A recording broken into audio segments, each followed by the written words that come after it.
So we go through over 700 pounds of meat every week feeding these animals. Most of that is donated through local food pantries or some local butcher shops.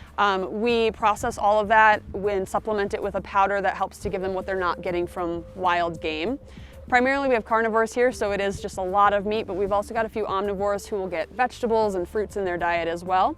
We do feed these guys on average 4 days a week and give them fast days to kind of mimic their natural feeding cycle, because most of these guys in the wild would not be eating every single day. So we currently have over 50 rescues here. Wolves and wolf dogs do make up the brunt of what we bring in.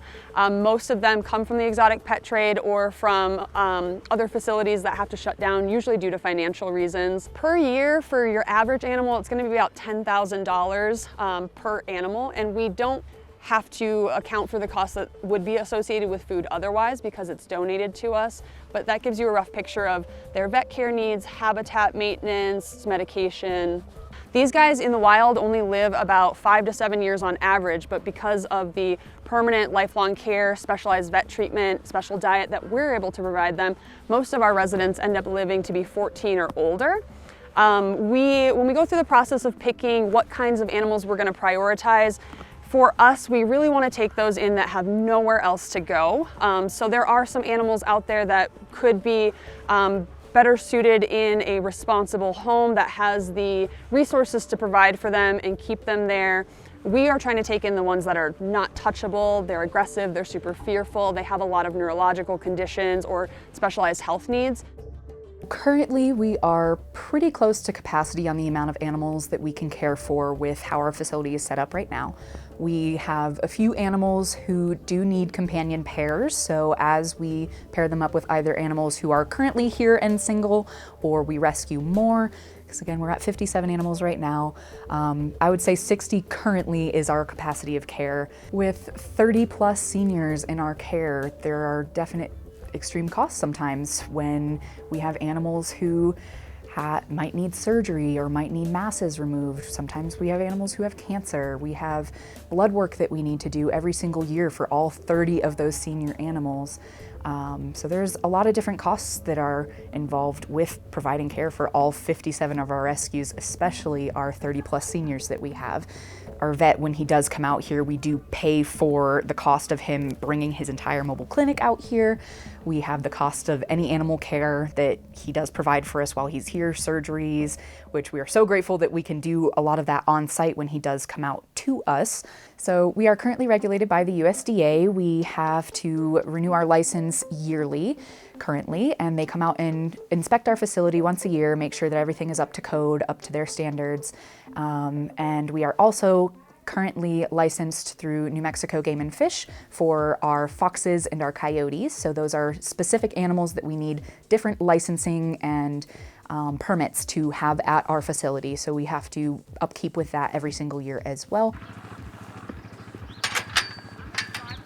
I do animal care and the donor relations and development. So animal care is pretty much as it is. I do cleaning, behavior work, feeding, take care of the animals in the morning. Come about 11 o'clock, I switch over to my admin tasks.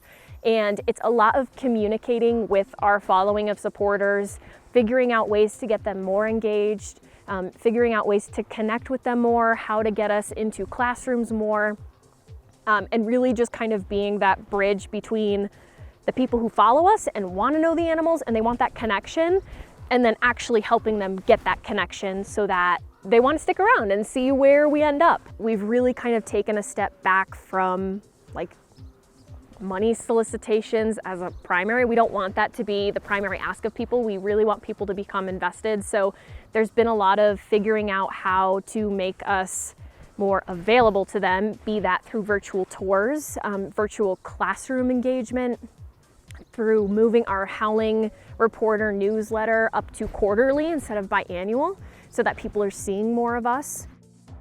This is definitely a very potentially dangerous job. These guys are wild animals, they are large, they are predictable, and like I said before, most of the ones we're taking in are the very difficult cases.